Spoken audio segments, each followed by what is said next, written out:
Materi IPA, kelas 7 semester 1, suhu, kalor, dan energi di sekitarku. Pada pertemuan pertama ini, kita akan membahas tentang suhu dan alat ukurnya. Ya, apa saja sih ya alat ukur suhu itu?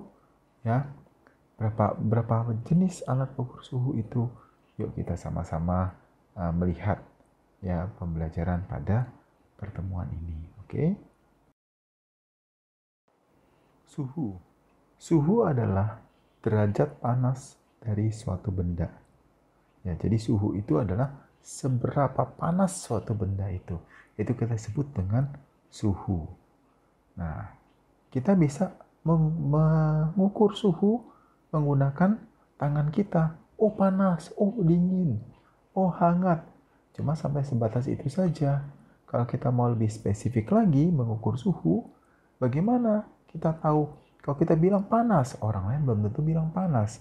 Kita bilang dingin, orang lain belum tentu bilang dingin. Ya, nah jadi kita butuh alat untuk mengukur suhu yang bisa semua orang yang menggunakan itu mendapatkan nilai panas yang sama, derajat panas yang sama. Nah, alat mengukur suhu itulah termometer. Ya, termometer. Nah, satuan suhu antara lain adalah Celsius, ya itu lambangnya derajat Celsius, Fahrenheit, lambangnya derajat Fahrenheit, Kelvin, lambangnya K saja ya, tidak ada derajatnya K saja, yaitu Kelvin itu merupakan satuan SI dari suhu, ya. Oke.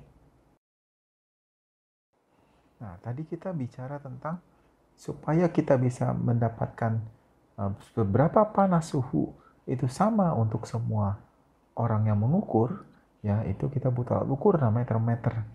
Nah, termometer pertama kali ditemukan oleh Galileo Galilei, yaitu namanya termometer udara, ya atau Florentine thermoscope. Nah, termometer udara itu, ya itu adalah seperti itu, ya pada gambar, ya itu uh, Galileo Galilei itu menggunakan anggur ya wine ya sebagai zat cairnya penunjuknya supaya kelihatan warnanya, ya itu dia masukkan dengan bola kaca ya, tabung kaca ya, atasnya bola, ya itu berisi itu air, itu bahasa Inggris ya, udara ya bukan air ya, tapi air udara ya di gambar itu ya. Nah, itu bekerja berdasarkan pemohon udara ya, pemohon udara. Nah, pada waktu bola kaca yang di atas itu ya mendapatkan suhu yang tinggi panas, ya maka udara pada bola kaca memuai. Sehingga apa? Sehingga zat cair yang ada pada pipa yang merah-merah itu dia jadi turun. Ya, sebaliknya kalau bola kacanya mendapatkan suhu yang dingin, ya didinginkan, maka udara pada bola kacanya menyusut.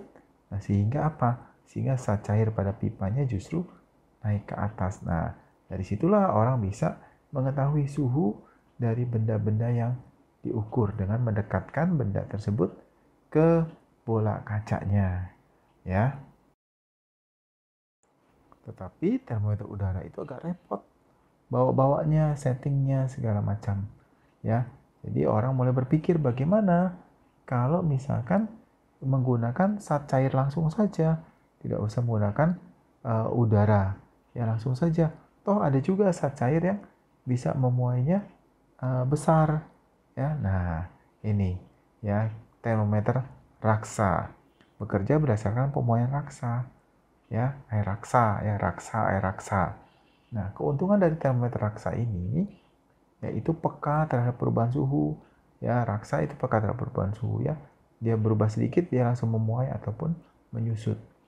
Ya, dapat dipakai menggunakan mengukur suhu yang tinggi. Ya. Nah, warnanya juga mudah dilihat. Ya, raksa itu berwarna keperak-perakan. Ya, pemuaiannya teratur, tidak membasahi dinding kaca. Nah, cuma raksa ini ada kekurangannya, tidak bisa mengukur suhu yang rendah. Ya, cara pengukuran suhu termometer raksa itu sekitar minus 40 derajat Celcius sampai dengan 360 derajat Celcius. Sekarang kita lihat termometer alkohol. Ya, termometer alkohol ini jenis yang mirip dengan termometer raksa ya, tapi dia tidak berwarna. Ya, biasanya diberikan pewarna merah supaya bisa dilihat oleh mata kita. Keuntungan termometer alkohol dapat mengukur suhu yang rendah, ya, sesuai dengan jarak pengukuran suhunya yang pasti lebih rendah dibandingkan termometer raksa.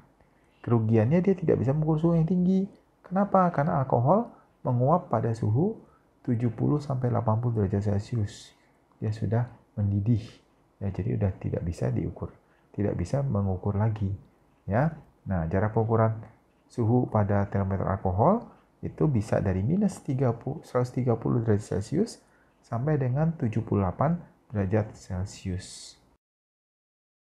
Sekarang kita lihat termometer klinis ya, atau termometer suhu badan. Ya, termometer suhu badan itu yang memiliki rentang skala antara 35 derajat Celcius sampai 42 derajat Celcius ya. Kenapa? Karena kurang dari 35 derajat Celcius itu sudah harus dibawa ke rumah sakit, sudah terlalu dingin ya tubuh manusianya. Ya, kalau 42 juga sama. Sebelum 42 Celcius sudah harus bawa ke rumah sakit. Ya, karena itu sudah panas sekali, sudah demam tinggi ya. Biasa termometer ini digunakan untuk mengukur suhu tubuh manusia. Ya, ada dua macam, termometer yang menggunakan raksa, ya, itu yang kalau kita pakai harus dikebas-kebas dulu, sama termometer yang digital, kita tinggal pencet saja, nanti dia reset angkanya, ya. Nah, keuntungan dari termometer klinis itu apa? Kelitian pengukuran tinggi sekali. Kenapa? Karena rentang skala yang kecil, ya, sehingga perubahan 0,1 derajat Celcius pun itu sudah terekam dengan baik. Ya, pembacaan skala juga mudah. Ya, karena suhu yang tercatat tidak turun secara otomatis untuk termometer raksa, dan untuk termometer digital ya langsung dibaca saja angkanya ya. Berikutnya termometer maksimum minimum 6 Belani, yaitu gambarnya seperti itu. Ya, termometer ini dapat mengukur suhu maksimum dan minimum suatu tempat dalam selang waktu tertentu. Ya, karena sifatnya itu, maka termometer 6 Belani banyak digunakan untuk penelitian, ya, penelitian pengamatan cuaca, ya, juga untuk penelitian pertanian. Ya, itu banyak menggunakan termometer maksimum minimum 6 Belani. Berikutnya, termometer bimetal. Termometer yang menggunakan logam sebagai bahan untuk menunjukkan adanya perubahan suhu. Dengan prinsip logam akan memuai jika dipanaskan dan akan menyusut jika didinginkan. Ya, sehingga suhunya bisa berubah. Ya, bisa berubah-berubah tergantung pada pemuaian logam tersebut. Berikutnya termometer optik atau pirometer. Ya, termometer optik atau pirometer ini termometer yang cara kerjanya berdasarkan spektrum cahaya, yaitu perubahan warna logam akibat perubahan suhu. Pengukuran suhu menggunakan termometer optik tidak menyentuh benda secara langsung. Nah, pirometer atau termometer optik ini digunakan untuk mengukur suhu yang sangat tinggi, ya, suhu logam yang sangat tinggi, bisa di atas 1000 derajat Celcius. Makanya dia mengukurnya tidak menyentuh benda yang mau diukur karena langsung meleleh. Ya, jadi ditembakkan saja, ya. Nah, bentuk termometer optik atau pirometer ini mirip sekali dengan bentuk termometer yang berikutnya ini. Kita akan lihat ya. Nah, ini dia ya, termometer inframerah atau disebut juga termometer gun atau termogun biasanya terkenalnya ya. Nah, termogun ini ya mempunyai bentuk sangat mirip dengan pirometer ya, sehingga orang sering salah ya, dipikir ini pakai pirometer nih, bahaya ini ya, padahal berbeda ya, berbeda sekali. Nah, termometer inframerah ini bekerja berdasarkan pancaran inframerah ya. Termometer ini akan mendeteksi temperatur ya arteri temporal pada dahi untuk mengetahui suhu tubuh seseorang ya. Jadi kalau bisa memang diukurnya di dahi ya, jangan di telapak tangan ya, karena memang ini digunakan untuk mengukur ya temperatur pada dahi manusia ya. Hati-hati Ya, jangan sampai tertukar dengan pirometer. Apa yang kita pelajari pada video ini? Yang pertama, suhu adalah ukuran seberapa panas suatu benda, ya, atau ya derajat panas dari suatu benda. Ya, nah, alat ukur suhu dinamakan termometer. Ya, jangan lupa alat ukur suhu dinamakan termometer. Termometer ada yang berbahan zat cair, ya contohnya raksa, ya termometer raksa. Ya, ada juga yang berbahan zat padat, ya contohnya tadi termometer yang dari logam itu tuh, ya termometer bimetal itu contohnya. Ya. Nah, sekarang tugas mandiri kamu, ya ini kita sudah belajar tentang jenis-jenis alat ukur suhu, ya jenis-jenis termometer. Nah, kamu tuliskan 5 jenis termometer yang kamu ketahui. Ya, 5 jenis termometer yang kamu ketahui. Ya, itu yang mungkin kamu lihat atau kamu gunakan, ya. Nah, kemudian lengkapi data pada tabel yang di slide selanjutnya ini. Ya, jadi 5 jenis saja. Ya. Nah, ini dia ya tabelnya. Jadi jenis termometer yang pertama, ya apa? Ya. Terus bahan termometernya apa?